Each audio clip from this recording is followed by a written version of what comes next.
Good morning friends. स्वागत है आपका आपके अपने यूट्यूब चैनल इंग्लिश वाटिका में।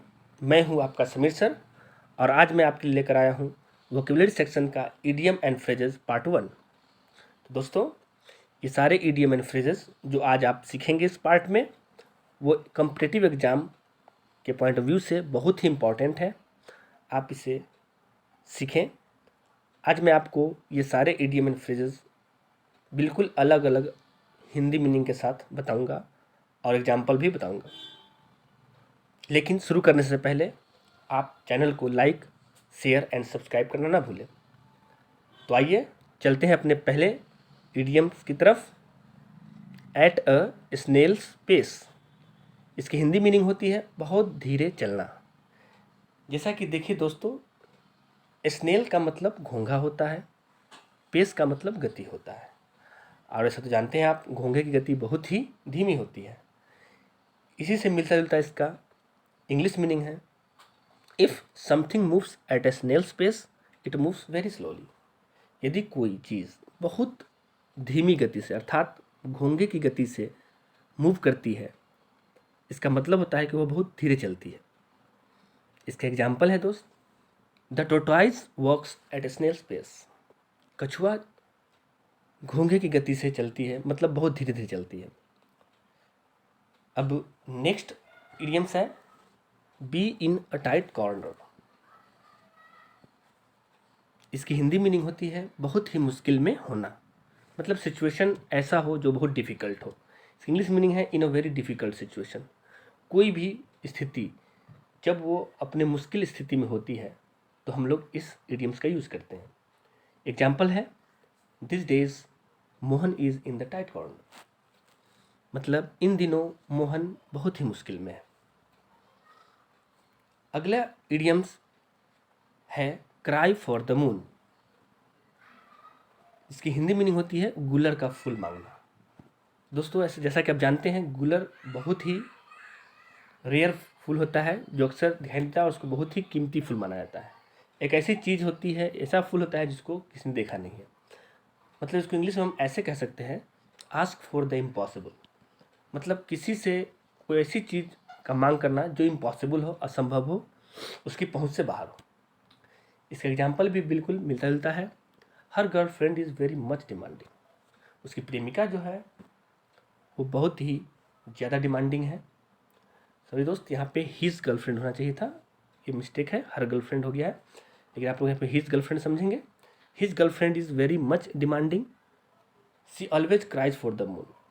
उसकी प्रेमिका बहुत ही डिमांडिंग है, वो हमेशा गुलर का फूल मांगती है, अर्थात ऐसी चीज़ का डिमांड करती है जो इम्पॉसिबल है। नेक्स्ट इडियम्स है cock and bull story.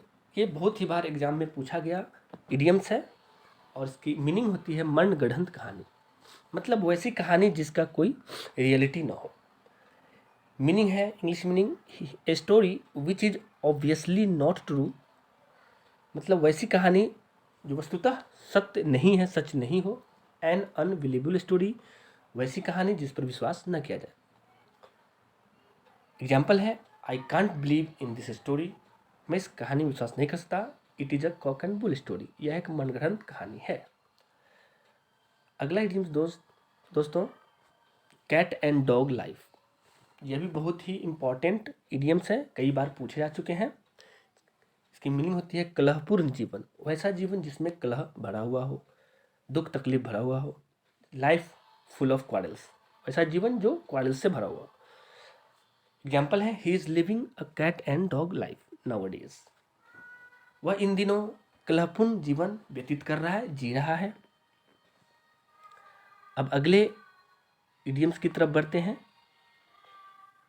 Idiom number 6, have a card up one's sleeve. सुरक्षित योजना। तो इसकी इंग्लिश मीनिंग है have a secret plan in reserve. मतलब जब हम कोई प्लान करते हैं, योजना करते हैं, किसी भी सिचुएशन के लिए एक योजना रिजर्व में रखना। जैसे एग्जाम्पल है, if you listen to me, अगर आप मुझे सुनते हैं, अगर आप मुझे मेरी बात मानते हैं, I will have a card upon my sleeve. मेरे पास एक बहुत ही सुरक्षित योजना है होगी अगर आप सुनेंगे तो। नेक्स्ट इडियम 7 नंबर इडियम है टू कॉल ए स्पेड, मतलब खड़ी खड़ी कहना। दोस्तों खड़ी खड़ी कहना का मतलब फ्रैंक रूप से कुछ भी कह देना। इंग्लिश मीनिंग भी है to be frank and truthful. इसके एग्जाम्पल हैं as he was very frank, चूंकि वह बहुत ही फ्रैंक था। He called spade to him, उसने उसे खड़ी खड़ी कह दिया, सुना दिया। अगला इडियम है टू ब्रेक द आइस, अचानक कुछ कहना। मतलब वो ये सिचुएशन होता है दोस्तों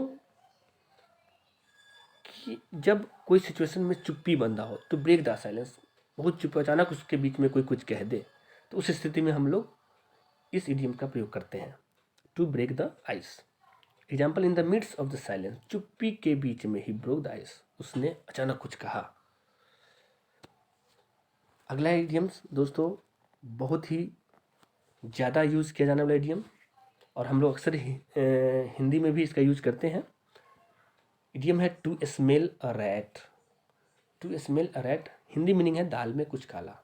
मतलब जब हम सस्पिशियस हो जाते हैं, इंग्लिश में सस्पेक्ट समथिंग फॉल, मतलब ऐसा लगता है कुछ गड़बड़ है कहीं पे, जब हम लोग ऐसा फील करते हैं तो हम लोग बोलते हैं कि स्मेलिंग अ रैट हो रहा है। एग्जाम्पल है it seems that it smells a rat. It seems that it smells a rat, ऐसा लगता है कि दाल में कुछ काला है। दोस्तों अगला और आज के पार्ट का अंतिम इडियम्स है रीड बिटवीन द लाइन्स, छुपा अर्थ समझना। वैसे दोस्तों हम लोग जब कोई भी कहानी पढ़ते हैं, स्टोरी पढ़ते हैं, या कहीं भी जब कोई ऐसी घटना हमारे सामने सुनाई जाती है, तो हम लोग उसके मीनिंग को समझने के, हर एक कहानी के अंदर कुछ छुपा अर्थ होता है, जिसको समझने के लिए हम लोग इस फ्रेज का यूज करते हैं, इस इडियम का यूज करते हैं।